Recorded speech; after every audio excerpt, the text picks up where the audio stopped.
You're listening to a Roddenberry podcast.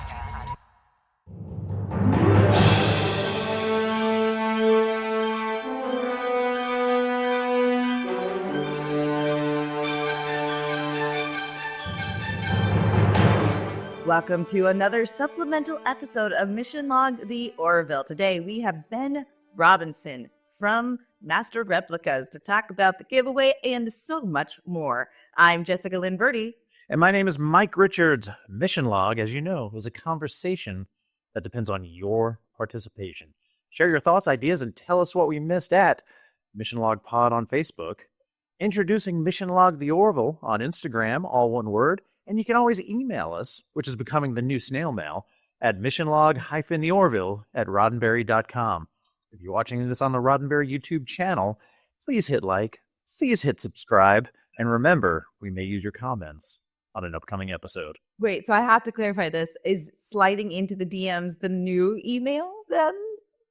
Yeah. Okay. Yeah, I just sliding wanted... into the DMs. Kind of like we just covered Tinker, Tenor, Dr. Spy on Mission Log, and Seven slid into the doctor's DMs on his pad. Oh my God. During a daydream, of course. Of course. Ben, welcome to the show. Did Mike slide into your DMs when he found out you were also in I think I slid into his. Yeah, we mingled DMs. Yeah, I guess so. I woke up one day. We were sailing around the Adriatic on a business trip for my wife, who plans luxury travel. And I checked social media in the morning, and I saw Ben posted a picture of a sunrise that looked very similar to what I was looking at off the deck of my boat, not my boat. And so I just responded and said, "Hey, man, where are you? We're looks like we're in the same part of the world." And we're actually pulling into the same port later that day. So Tiffany and I met Ben and his mom out, and we had a lovely time. Your mom's a ray of sunshine, had a lovely conversation. We had met previously, you and I, at San Diego Comic-Con last summer. And that was the first time we had met face to face. So it was, it was great to see you again and catch up. And that was sort of a highlight of the trip for me. We had a wonderful time with you and Ben, your mom. what were you doing in Croatia? I was on holiday with my 3-year-old mum. I'm going to lots of places in Game of Thrones, of course. I always say I look like I'm auditioning for Game of Thrones, so it felt entirely appropriate. Yeah, so it was a business trip for you. Clearly tax deductible. Expense reported the whole thing. Yeah, but you had problems going through customs with a large sword, though, I imagine. Yeah, no, they're fine with that. Oh, okay. No. I'm finally watching Game of Thrones, actually. I missed the phenomenon and didn't read it, didn't know anyone that was watching it or reading it at the time. And I got in via House of the Dragon. Strangely. My God. I know. That's a lot of catching up. Oh, believe me, to the point where my Lord of the Rings podcast is now offering an extra Patreon exclusive Game of Thrones podcast as we watch it episode by episode, because why not talk about it? I feel like I'm reliving the HBO water cooler phenomenon everyone else was living at the right time. So I'm only as far. No, I'm only as far as the end of season 2, and I did pick up the book because I know. Are you jealous of me, or? I mean, so many people are still alive. I mean, that's. I mean, oh my God, who's still alive in season 2? Everybody. There are people you like that are still alive. Well, I think that. For spoilers, if you've never watched Game of Thrones, and this is an Orville podcast, but that doesn't really matter right now.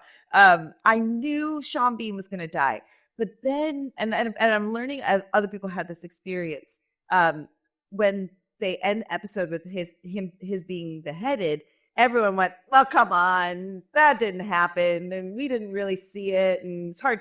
And then they open up the next episode right away going, no, this guy's very dead. And it was almost, it was almost underwhelming the way he died, because you just didn't expect the good guy to die. But then you realize it's his penchant towards doing the right thing always that ends up killing him. It's really interesting to look at it that way. I think to put it back to the Orville right. and Star Trek and things like that, what was fascinating about Game of Thrones was that you did have to have watched all the other episodes. You know, the big thing about like 80s TV or 90s TV was they still assumed that you hadn't seen the other episodes. So every time anyone wanted to do anything that changed the status quo, like, you can't do that because 60% of the audience won't be watching this week. Wow. So you need to, it's the typical soap opera catch up, right? Where like, you're my mother and I just learned that yesterday.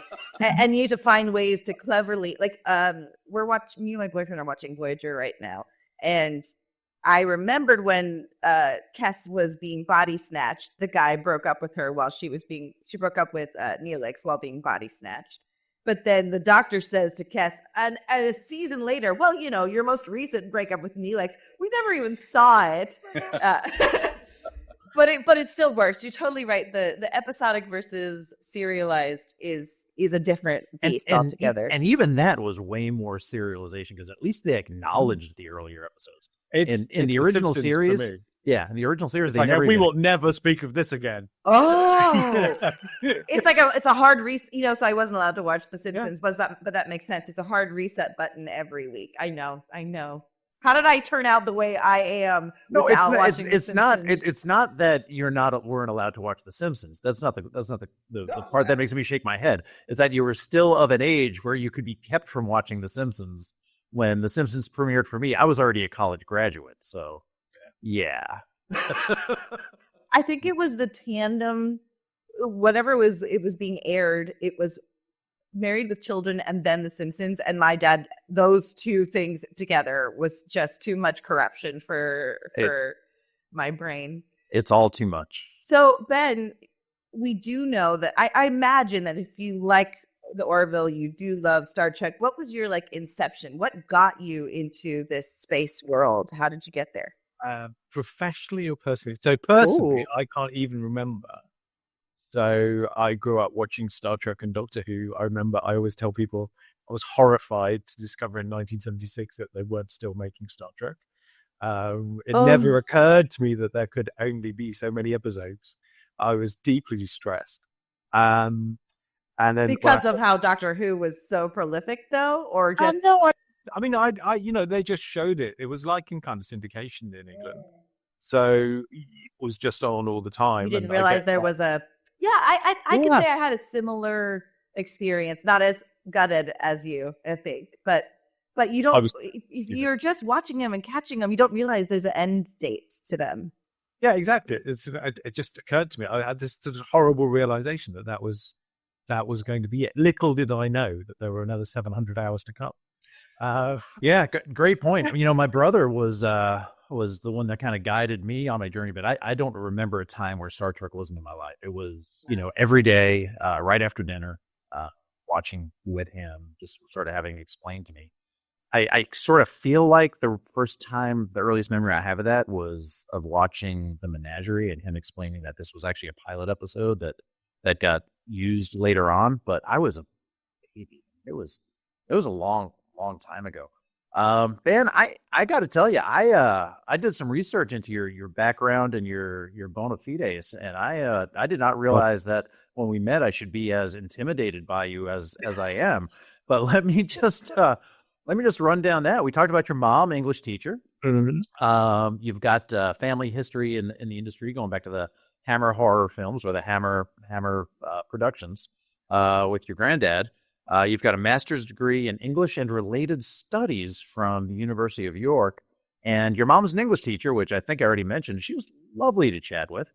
And you worked for Star Trek Fact Files magazine, went on to work for Star Trek The Magazine, where you're considered to have the definitive interview with original Enterprise designer Matt Jeffries and Ken Adam, who of Jeffries Tubes. Yeah. Of Jeffrey Tubes, Does Nothing, Goes Nowhere.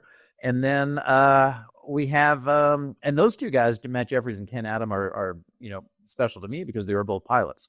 So that Ken Adam, I met Ken Adam. I never got a chance to interview him, but he knew my grandfather. So because of course they were in the directors production designers guild, their equivalent in the UK. But Ken Adam was the only Jewish pilot in the RAF. Right, and if he'd been shot down in Germany, and German born, and the greatest production designer around. Wow. You also wrote and contributed an incredible body of work, including Haynes Publishing. Jess, we just mentioned this when we talked to JP on our previous interview, wrote the Haynes Publishing USS Enterprise Owner's Workshop Manual and the follow-up, the Klingon Bird of Prey Owner's Workshop Manual, as well as an incredible body of work. I don't want to make light of it by mentioning those two things, but check out your creds. It is incredible. Most recently, you worked with Nana Visitor on her Star Trek Open Channel, A Woman's Trek book, which is available, and we'll throw the link for that into the show notes. And, I like innovation. I like people that embrace new technology. It's one of the reasons why I was so interested in talking to Doug Drexler when he was on the show, because he has just sort of changed with the times. It seems like you were the first, or maybe one of the first people to realize that the CGI modeling used by television studios as a kind of a nascent technology was perfect for publishing licensed pictures, and that turned into publishing and then eventually into tiny starships, which kind of brings us up to what we said. So what I get wrong, what I miss, what you... Well, none of that's wrong, particularly. There's just a lot more. It's just work, I did a lot of James Bond stuff in there as well. Doctor Who, did Doctor Who trading cards, Doctor Who figurines. Still have a little Dalek on my desk. Okay, so I'm supposed to, should be fangirling a little bit more. I thought we were like peers, and here comes this genius who probably can't sleep because his brain's on too much. 100%. And since there's no way we can cover, everything you've done. Mission Log Live, episode 40, you're on there, and you were on Mission Log Supplemental, called Ben Robinson and Tiny Starships Return. That's supplemental number 73. Cute. So both of those have a ton on your background, but Doctor Who, James Bond, also a Ken Adam connection on that, and just absolutely. That's how I got to meet him. Oh, that's great. So are you of the mind that Christopher Lee is James Bond? No. Oh, you don't think so? No, I don't think so. Okay. I could be very boring about James Bond. I met Christopher Lee. I had a very went to this Hammer thing, and my grandmother, who met my grandfather because she was making bats for Hammer. She was my step grandmother technically. Oh, okay. But she insisted on dragging me over and introducing me to Christopher Lee and saying, "My grandson is desperate to meet you." And I was like, "Well, no, I'm not desperate. No, I'm much cooler than that. I'm not desperate." But Christopher Lee said, and I said to him, I just wanted to say thank you because you were always very nice about my grandfather. That you always, go out your way to mention him in documentaries. He says, well, of course, he was the real star of Hammer. And as I was talking to him, I could see someone hovering behind him. And I realized that the person hovering behind him was Dave Prowse. So I was talking to Dracula and stopping Darth Vader from talking to him. It's one of the more surreal moments of my life. And how old were you at that rather point? like Jonathan Frakes is taller and has a deeper voice than you would ever imagine. How old were you when this happened? 30. Right. So you're not okay. desperate Gotcha. at 30. No. I'm When you were being introduced, corrections by this. When you were being introduced by, when you said introduced to speak to him, my grandson's desperate to talk to him. I thought maybe you were like 7. And at that age, I would have been like, Christopher Lee from Space 1999. Great to meet you, sir. Exactly. Yes, I think I had Amigo. Christopher Lee, and Peter Cushing logo. Oh, that's fantastic. Yeah, no, I never got to meet Peter Cushing. Christopher Lee. But you I can't say this word. Something blocked him. No, that's David Prowse. Okay, I've got it, and I'm on the same page. Yes, I didn't meet Dave Prowse. I didn't meet Darth Vader. But you're in the same room, so it's he was just brushed off by him. We were talking about accents earlier. The thing that really makes me laugh is that when you go back and watch the Star Wars footage when Dave Prowse is actually doing the lines before they get dubbed by James Earl Jones. He's like, Luke, I am your father. Because he comes from the same part of the world I do. And he has this very kind of like farmer accent. So he sounds very rural. So do me a favor and humor me a little bit. What part of the world are you from, so that I can understand, just for my acting sensibilities, so I can hear it a little bit better. Well, I doubt you had to be very, very attuned to accents to hear where I'm from. Okay. Because in England, class trumps location, and I'm very, very middle class. Gotcha. But I come from the edge of the Cotswolds, so The Hobbit made a lot of sense to me. I came from a place called Wootton under Edge, which was our house was the last house in the Cotswolds, so you could sort of look out the back window and see the hill. So hobbits and Bilbo Magical. Baggins made an enormous amount of sense to me when I was. So it was kind of built out of the side of the hill, and the door was around. Was it? Yeah, no, not saying? exactly. Okay. But I could easily imagine if you walked in a straight line out of the back of the house, you'd have gone into the hill. I think this is something that I'm grateful that this is how J.R.R. Tolkien writes. But as I was reading The Hobbit when I was 12, he describes every bit of scenery that they're walking through and knolls and all that stuff.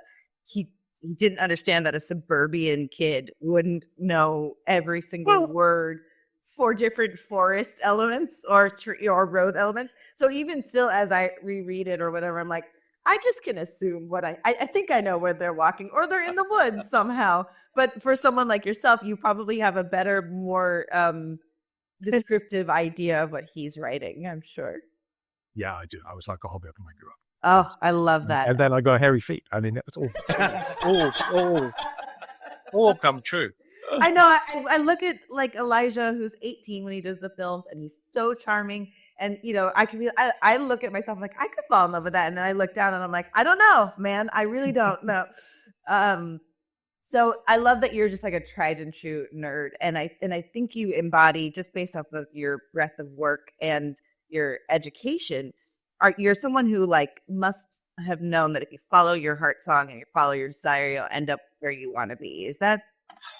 I don't know if I knew. I just got very, very lucky. I mean, I've been incredibly fortunate in that I've been able to make all the things I love and did as hobbies, and I've managed to get someone to pay me to do it. Several people to pay me to do it now, I guess, over the years. Do you think it's like a mixture of, your education versus passion, or is it? I think that part of what, you bring some of those academic values to what you do. So for me, I'm a big believer in research, and I'm a big believer in understanding how it works, why it works. We make better model ships, I think, because we wrote all those articles about how they were designed and how they were filmed and how they were done. So, how many models of the Enterprise D have you seen that are the duck egg blue? And then, I know why it's duck egg blue, and I know that Rob, didn't like Andy's paint scheme, and all of those things about how they changed the color and why they changed the color. I knew about Aztec patterns. I knew, and and it's like, when you do the thing about you saying about the CG, you discover that you can get hold of this. What we did originally is we were doing all these, line work, some blueprint type drawings of all the ships, because there wasn't plan view imagery of it. It just didn't exist. You get like one or two ships where someone had photographed them that way. And when you say plan view, just for the layman, what do you mean exactly? That was my dumbing it down. You don't get orthographic views of the ship, but basically seeing something completely straight on. I was like a blueprint, so like essentially. Top, the bottom, the front, the back. I inferred. I just wanted to hear it. Yeah. I'm a smart person. We're good. Yeah, Jess knew. Just for that one listener we have that might not know. She asked. But you do these things, don't you? You forget that there are ordinary people, sensible, sane people who don't spend their life. I also want to be the kind of person who's not afraid to say, "Oh, I don't know something," right? So, because I'd rather learn. I'm like you, but I'm a learner through application.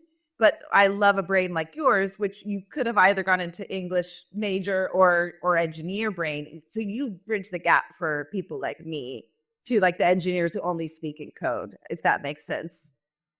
I hope so. I think you do. I just set out to confuse people as much as possible. Well, you've done an excellent job. So carry on I've completely forgot what I was talking about now. Sorry. So no, but then we realized. So originally we were doing these line drawings, and we had artists working incredibly hard to work out what something looked like from a kind of dodgy 3/4 view angle of something.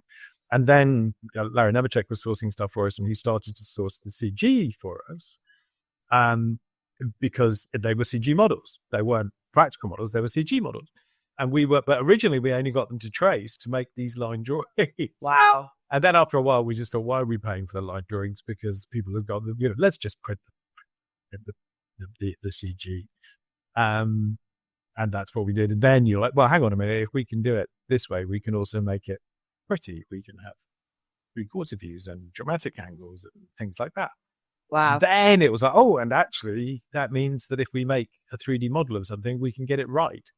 If we make a physical model, we can get it absolutely right because we can work from the CG files that they use on the shows. That's amazing. So, and that kind of brings us to sort of the nascent or the ideation behind Eagle Moss and, creating those starships. So what was the, I don't know, I guess, cause I don't really understand 100%. I have a pretty good idea, I think, but Eagle Moss, then to Master Replicas, and then there's a fan home aspect in there somewhere too. And it goes back even further. If you want to go back and start at the very beginning, so there's a company called GE Fabric, which published the Star Trek fact files and the Star Trek magazine, which you can see there in the shelf. Brilliant. And bizarrely, I didn't even work for them at the time. I worked for another company that actually made those things. And then that company went bust. So I went to work for GE Fabric, where I did Doctor Who and James Bond. And we looked at trying to do a Star Trek figurine collection. So, just looking for a figurine here for something. I've got Pick Up a Doctor. So, these kind of things.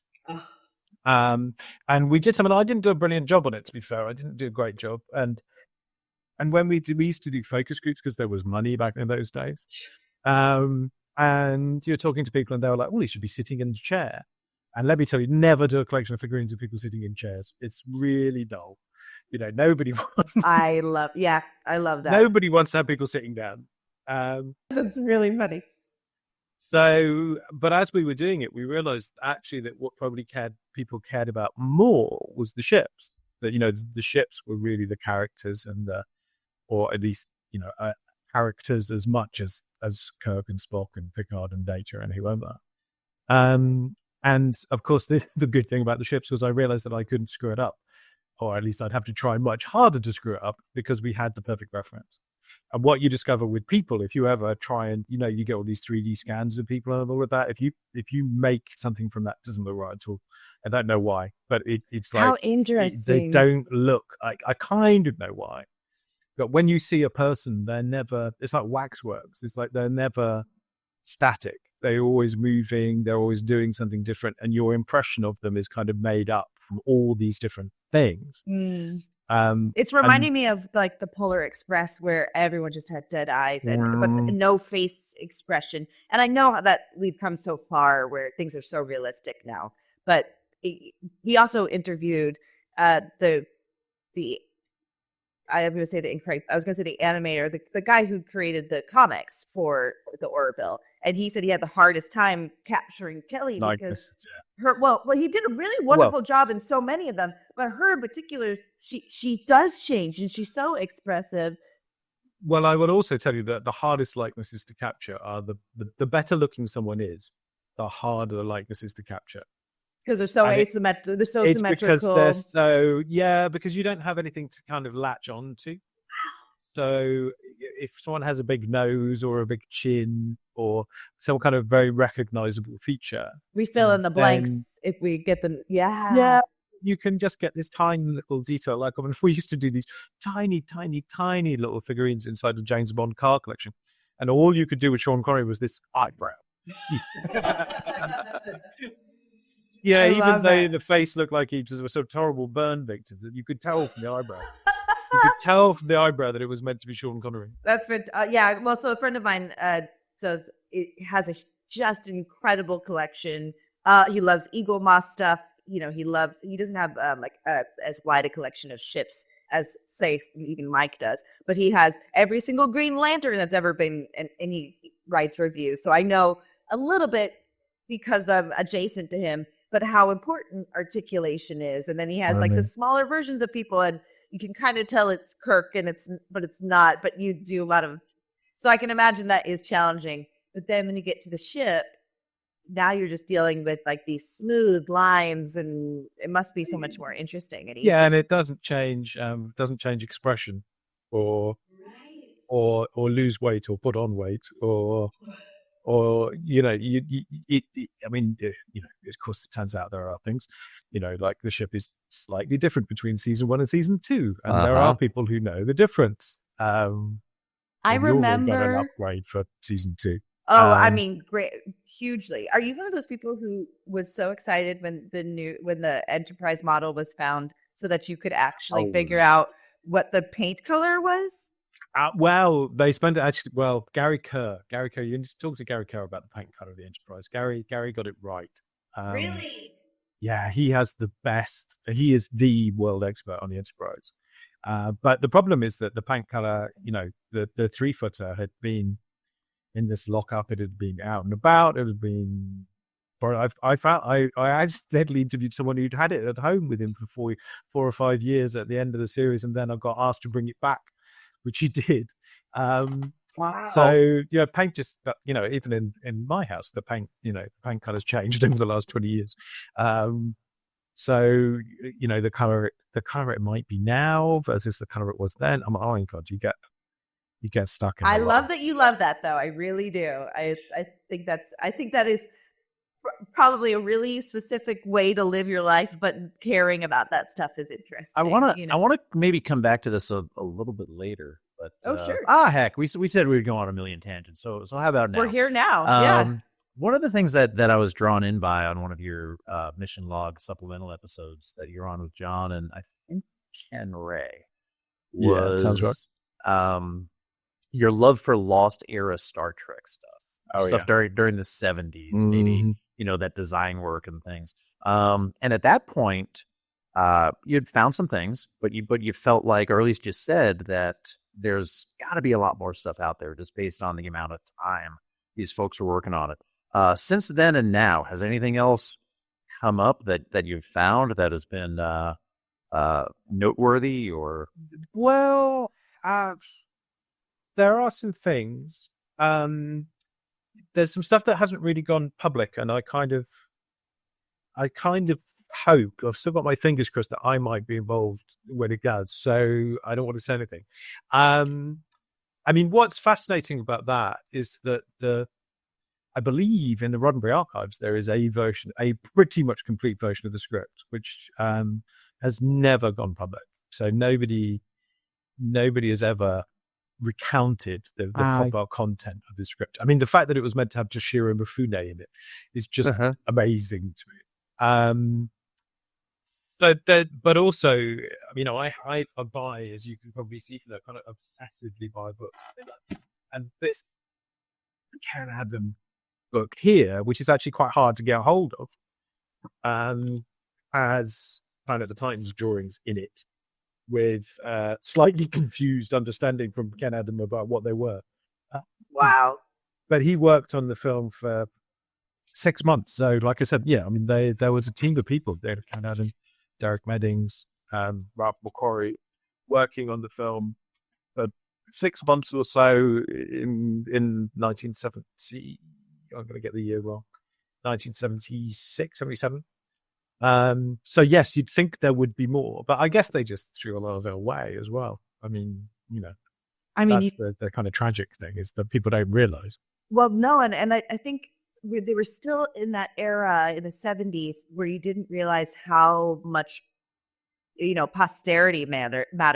And since you're a Doctor Who fan, you probably know better than I do. They taped over half of those episodes from the early. They did. They're black and white. No one's ever going to want to see. Yes, just shocking to me to not I keep things from projects from 10 years ago just because you never know, and I'm sure it's dumb and I could throw it away, but that sounds like they're still a victim of not knowing.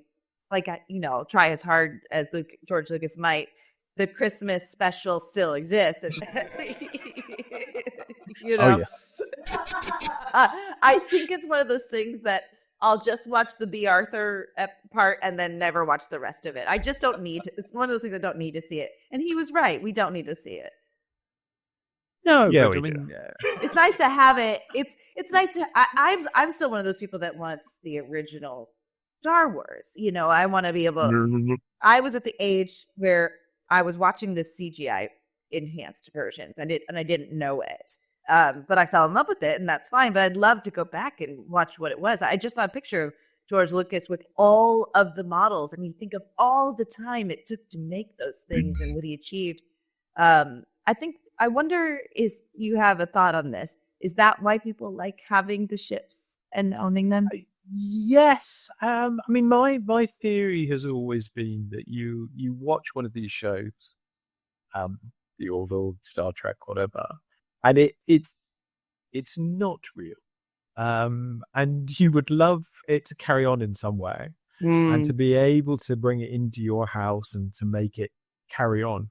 You know, when I was doing the Haynes Menu or I was doing the Star Trek Fight File, you know, the whole thing was about what happens if I sit at this station and press that button. You know, it's that level of immersion and of play, I think, you know, that people like. I mean, I always used to remember before it was my job, the whole kind of exercise of keeping a kind of fantasy world coherent and logical in your head and making all the links between it was a kind of, I don't know, a form of meditation or a form of like, it was just a thing to kind of quiet your busy mind, you know, that you'd come home and you just want to relax and think about something, but your brain's still going. So you stick some nonsense in it. No, but it's nonsense. It's all very serious. No, but that's how your brain works. That's why I can tell that you're always kind of working something out in the background. Like your brain's always computing something. Brain keeps going. You have to chuck something in there to. Yeah, I mean, sometimes your brain needs food. Sometimes it needs candy. A lot of the stuff that we do is just sort of I don't know, maybe carbs to generate ideas, kind of going forward at a different time. But I know exactly what you mean. I'd get home from a long day at work. You know, when I had my first apartment and was kind of new in the working world, and just putting on an episode of Next Gen just got me into a whole different frame of mind that I could just sort of imagine bigger things. Yeah, and I think what's great about, and actually this is something very much the Orville does, is that it's actually about something. So, you know, you aren't just putting something totally kind of forgettable and frivolous in there. You're actually kind of in a kind of mythic, big Odysseus kind of way. You're dealing with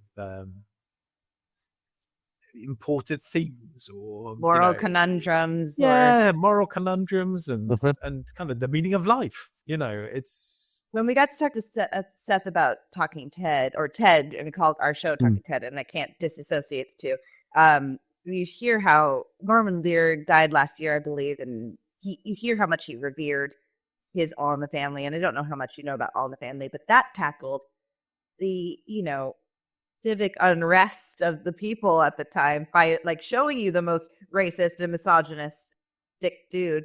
And I really respect Seth in doing his best to present both sides. This is something we talked about in our show all the time. He presents both sides of a situation. It doesn't always work out the way he wants, but he tries to make the moral choice as best as possible. And he's really reflecting that on primetime television. And I think that's really respectable, because you could just make fluff and you could just make simple stuff. I want to point something out based off of what you were saying, where it kind of keeps the show alive with these ships. I don't mean to psychoanalyze you, but the kid that was really sad that the series ended is doing your best job now to make the show alive. Do you kind of see that there's a connection there? Absolutely. Yeah, absolutely, completely. That you want more. And that's why you buy models or books or comics or listen to audio dramas or, whatever there is. There's never quite enough. I mean, my other big thing is that I think a lot of people do the same thing with sports. Interesting. They fill up their conversation or their spare brain power with lots of sports stuff. And I also think Science fiction is a bit like having a sports team where you turn up every week to watch the episode, hoping that it's going to be good. Like you hope that your sports team is going to play well. Star Trek, 78 Hoping episodes, it's about going to. 78 episodes, about 30 good ones. That's very so- funny. Much more than 30. That's 30 terrible ones. I was going to say, Maybe 30 bad ones. that was the David A. Goodman joke from Futurama. So the Orville has, I mean, you mentioned, Battlestar Galactica, Stargate, Doctor Who, and all of those great franchises. The Orville, obviously, kind of the new kid on the block. I believe those were being made initially by Eagle Moss, and then that stock went to Master Replicas. Is there at this point? Is there a license to create held by Master Replicas or any? On the Orville, it's a slightly grey area because they bought the stock from Eagle Moss, where Eagle Moss had a license from Fox, which then transformed into a license from Disney. And we're not 100% clear about where the show is going to be the next time it's on air. Right. And, this is all very technical stuff, but basically the license it's basically stuck until there's more Orville. I think there's a lot of uncertainty, even if you learn that Sundance just bought Star Trek or Paramount is in. So I think a lot of people are going, let's see if I have a job in March. Yeah, well, certainly people are saying that at Paramount, yeah. So that is interesting. So how did the Pterodon come about? Because I think that is the thing that got me the most excited when it was announced that it was available. Yeah, so Eagle Moss had finished a bunch of models, but then they hadn't been shipped. So there was a lot of stuff that was stuck in China. And basically, Master Replicas is owned by a parent company called Heathside, and Heathside had bought all the stock. But then there was a kind of massive confusion about where is all the stock. So it took us a while to find out where it was. One of the reasons Eagle Moss went bust probably was because it didn't know. Maybe it was in the canal where that ship got stuck, right? Yeah. I think that's likely. And there were all sorts of things. I mean, not having paid your bills means people don't want to give you stuff. And is there any truth that what I heard and being, removed by an ocean from this was that Eagle Moss sold quite a bit of product at places like newsstands that really dried up during the pandemic. Was that a contributing factor? That's not why that happened. I mean, yes, Eagle Moss sold a lot of stuff. I'll try that again with all the right consonants. Eagle Moss sold a lot of stuff at newsstands. So the original business model was that you would sell a relatively small, relatively cheap model with a magazine. So, and what that did was because it came with a magazine, it could be sold from kiosks and newsstands. And in fact, you want to be amazed by this in Italy or even in France, you get a different tax rate if you sell something in a kiosk. So they'll have collections of luggage. Stop it. Yeah, you can get whole luggage collections. That's actually really good to know. Or crockery. Buy one plate a week. So it's a business that exists outside the US, but obviously the US, I can't find a newsstand in America anymore. No, it's it's a novelty for sure. There might be some somewhere, I guess. There's one I can think of in LA, and I haven't been to New York recently to speak of it. So no, yeah. So what happened was that we were selling stuff like that, and then we were doing. I mean, I wasn't involved in it, but they had done a series of Marvel and DC superhero figurines, and they started selling those in comic book stores. So whenever they did anything, they were like, Star Trek will sell in comic book stores. And I was a little nervous. I was saying, look, if you go to a comic book store, you're quite likely to want Batman. You're not as likely to want Star Trek. You're like, not everybody who likes Star Trek goes to comic book stores. So my old boss at the time, in a moment of genius, said, well, why don't we just try and sell them direct to the consumer? Why don't just sell them to customers? Set up a website and see if anybody buys them. One of my other bosses thought we would get 5. We would sell 5, which was he turned out to be wrong. to my relief. And that was kind of the beginning of the business. So originally there were still issues being put out with magazines in the rest of the world, and then in the US, though. So if you got it through this, buying it over the internet, it would come with a magazine and in a plastic bag and all of that. And then obviously America became more and more important. I don't know what the flashy really goes, but you carry a bit of swing. And we started making stuff more with the American market in mind. So we made bigger things. We, that business model became the business model. And that's when we started adding in, other licenses, whether that was Battlestar Galactica or the Orville or Starbed or whatever. But the kiosk business had also kind of declined by the time you got to the pandemic. It had already sort of run its It course. had already, So particularly for these products, I mean, they were still doing Disney cakes and sweets, things like that.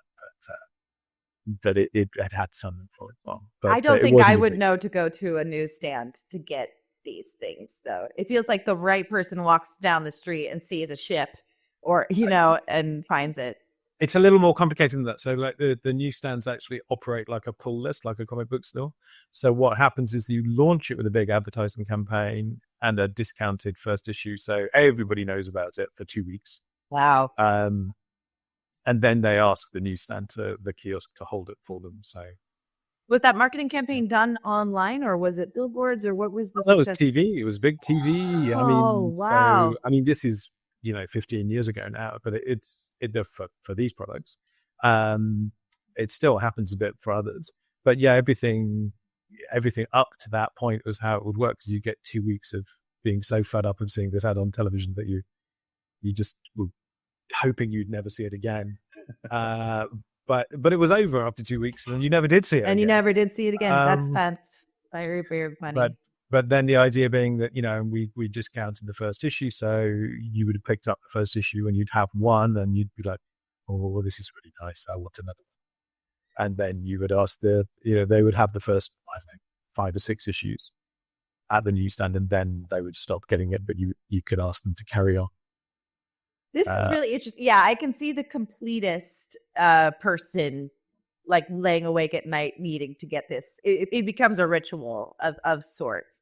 And I think that's what makes our giveaway incredibly special, because at first I was like, oh, he wants us to give something away. That's amazing. We'll give away the Pterodon. And then you're like, screw it. We'll do the whole line. And that's incredible. Well, but that's also kind of part of the point, isn't it? Is that you want to make something that everybody wants all of.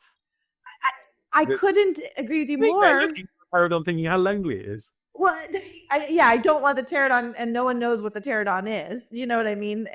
But now if I have the whole fleet, I just think it's a very special giveaway. And I guess maybe I didn't want to push my luck and go, well, we should get the whole line going. But you know what I mean? It seems like a very special thing that we get the opportunity to do thanks to you. And I think it's because you're a nerd also. You know that these people want these special things. And we'd like to, please. And just to just to be clear, it's 5 in total.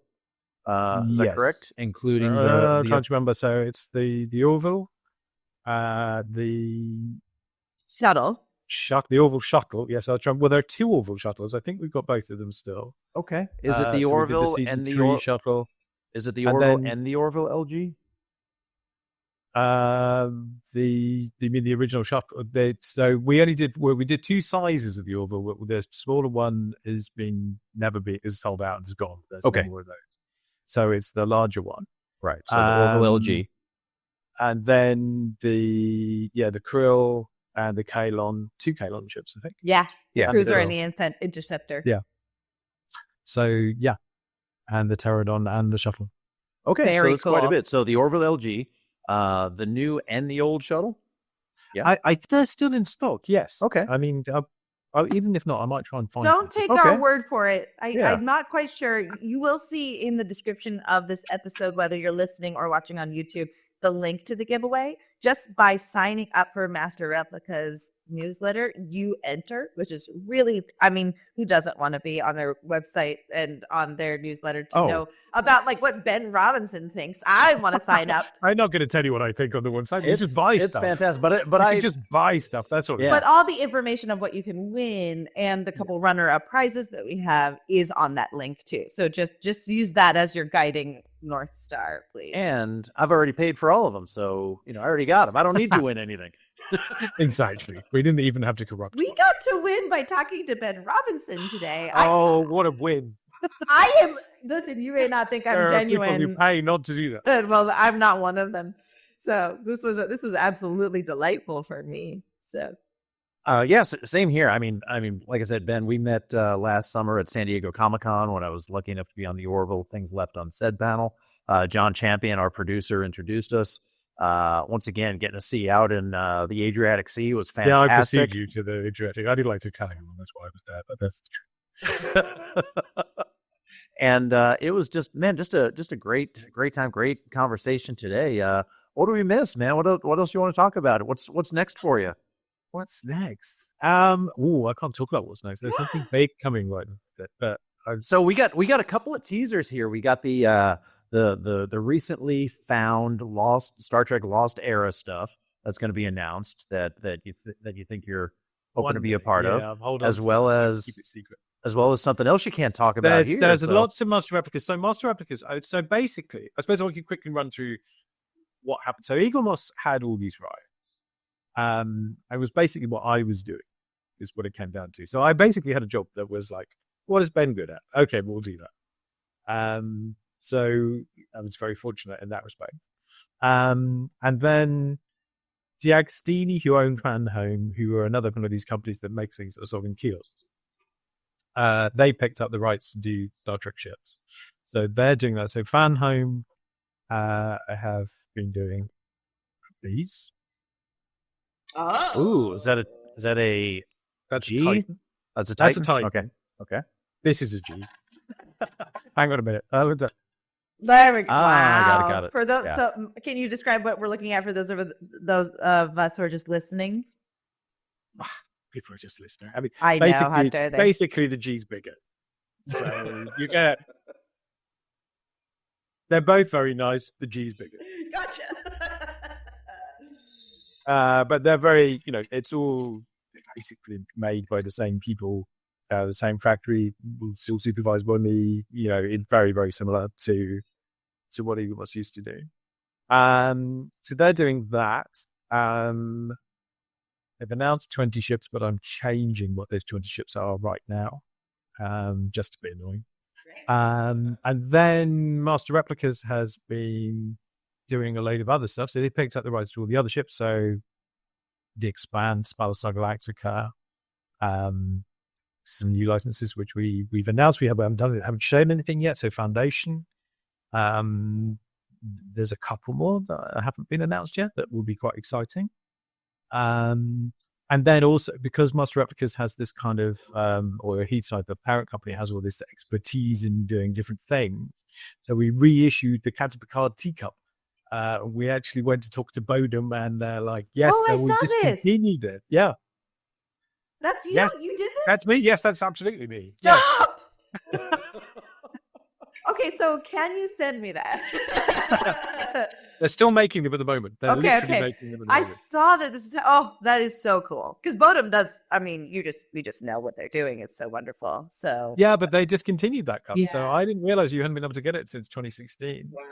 I think 2016. Or you could get one with a red handle or something. So yeah, we did that. I will say this as a slight tangent, since I've been watching Voyager, and I love coffee, and I do like tea too. I'm not totally uncivilized, but I look at what Janeway's drinking, and the last thing I want to drink my coffee out of is a metal cup. That's the last thing I want.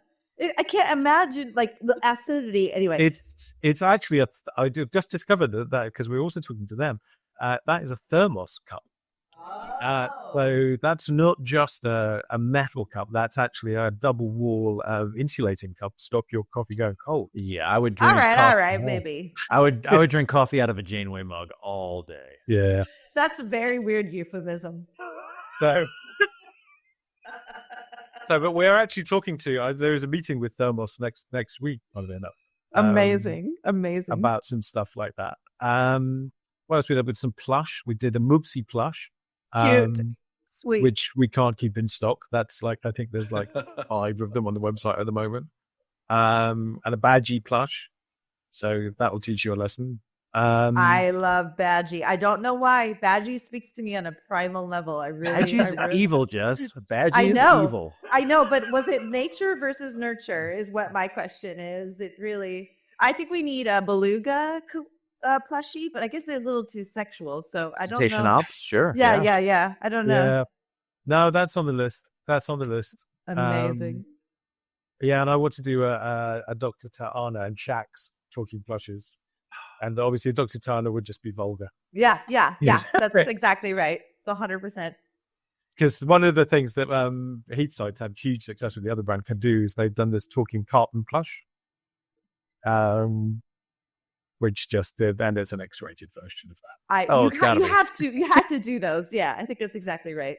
So so all that kind of thing. That's the kind of madness that I spend my life doing. I really do just want to be in the room while you're talking for 2 reasons. A, because your accent, and B, because your brain, and also because you're talking about our geeky love stuff. You see, you're mistaken. You think my brain's much better than it is because of my accent. Oh, all English people. We just go to America and everyone thinks we know what we're talking about. No, you called me stupid, and now I'm in love with you. So I didn't call you stupid. No, you didn't. No, you didn't. Far too English. I wouldn't do that. He just. No, I would say, I think you're way. fine. I think the English would say, I think you're fine. I think you said, I've already dumbed it down as much as I can. So this was a question I asked when we were having coffee. I asked your mom, because Doug Drexler always talks about like his dad would be like, put this stupid sci-fi stuff away or your life's never going to amount to anything. So I asked your mom that same question. She was like, oh, no, it wasn't like that at all. So, I mean, so that's it never even crossed her mind. Well, I guess my grandfather had made all this money out of making Dracula's castle. So, it wasn't a completely crazy idea. It was sort of the family business you got into, man. That is other side. But yeah. I really feel like we have to find another reason to have you on to talk about anything else, honestly, just because this was truly, not to say that other people that we interview don't get this side of me, but I think people can tell when I'm genuinely like, I like this person. So this was just a pleasure. I could see why Mike would go out of his way to see you on his vacation, because there's some people that you wouldn't do that for. And so that makes a lot of sense that you two. Can you imagine you going on vacation, you get onto like one of those boats with only 20 people, and it's like one of the last people you want to be with is there. I feel like many a film or sitcom has been framed around that exactly, right? This is true. But because it does happen. All of a sudden you're in the wrong place at the wrong time with the wrong person, and you're not. Get away. Yeah, and you're not that person. Guys, I'm right here. Oh no, Mike. Well, this was an absolute Jess pleasure. can switch you off at any moment. I actually can. She has the button. You do. You know that I do have the power. Well, we just want to thank you for letting our audience have this incredibly unique, wonderful opportunity to get this incredible line of Orville ships that are just gorgeous. Again, a friend of mine, my friend Scott, who cares about the articulation of toys, loves what the ships look like. He has the whole line himself too. So by proxy, I know they're wonderful because he has a high level of quality that's important to him. Mike, anything else you want to do before I wrap us out of here? Just Ben, where can we find you online, and where do you want to drive our listeners towards on the interwebs? Well, I mean, I've been I've kind of had enough of Twitter, X, whatever. Oh yeah. So I don't really have a home at the moment. But I've got to do something about that. But if you sign up for the Master Replicas newsletter, then when we do the next ridiculous, bizarre, crazy thing, then we'll be able to tell you about it. I mean, I the biggest problem, I think, or the biggest realization is that we make stuff nobody else would make. We make stuff nobody in their right mind would make. But people who are spread out all over the world, you go into Walmart, you are not going to see I can tell you about something that we haven't actually done yet. So this is a replica of it's China. No, it's great. In the original series, they have coffee cups. They're always drinking coffee in the original series, Right. And in the original pilot, you can actually see there's an Enterprise logo on the cup. So that's on the way. Okay, I can't wait. I'll be first in line. That's amazing. All sorts of kind of mad stuff like that, or like different versions of the TARDIS. I didn't even realize how many different versions of the TARDIS there are. Right. We're not just doing a TARDIS. We're doing like 8 TARDISes. You're doing all the TARDISes. Every time someone changed the door or changed the door sign or changed the lamp on the top or something like that. Number of windows changed. Sure. That's the kind of people we are. That's the kind of people we are. I think you are saved by the fact that you aren't doing the inside. So yeah. So sign up for the Master Replicas newsletter, and that has the added benefit of not only keeping you in touch with what's going on with Master Replicas, but also will get you entered in the giveaway. That's exactly right. Exactly. You're going to click. Yes. Do it anyway, so you can win the ship. That's the whole reason for the season. You're going to go down into the link below. Ben, thank you so much for joining us. I'm going to wrap us out. Mission Log is produced by Roddenberry Entertainment. Technical production by the ingenious Earl Green. Our website and your opportunity to comment and connect with us is podcast.roddenberry.com.